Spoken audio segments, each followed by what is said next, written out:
Yunus harus transparan kepada rakyat.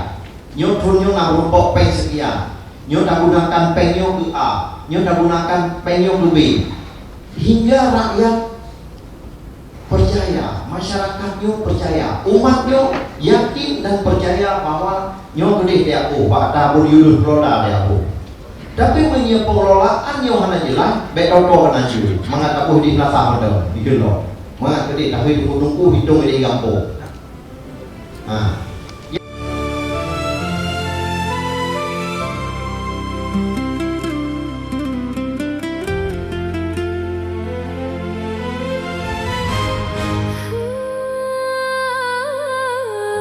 Wakil Gubernur Aceh Fadlullah atau yang akrab disapa Dek Fad mengingatkan pentingnya transparansi dalam pengelolaan zakat, infak, sedekah, dan wakaf oleh Baitul Mal. Menurutnya, kepercayaan masyarakat menjadi kunci utama untuk meningkatkan perhimpunan dana umat di Aceh. Hal tersebut disampaikan Wagub Aceh saat membuka rapat koordinasi atau rakor Baitul Mal se-Aceh di Aula Hotel Rasamala Banda Aceh, Rabu 15 Juli 2026. Kegiatan itu dihadiri seluruh komisioner Baitul Mal Kabupaten dan Kota se-Aceh yang menegaskan Baitul Mal merupakan salah satu lembaga yang lahir dari amanat perdamaian Aceh melalui MOU Helsinki sehingga harus mampu menunjukkan tata kelola yang baik dan profesional. Dek Fad mencontohkan pengelolaan wakaf Baitul Asy di Arab Saudi yang hingga kini tetap konsisten menyalurkan manfaat wakaf untuk masyarakat Aceh sesuai dengan ikrar wakaf yang telah ditetapkan.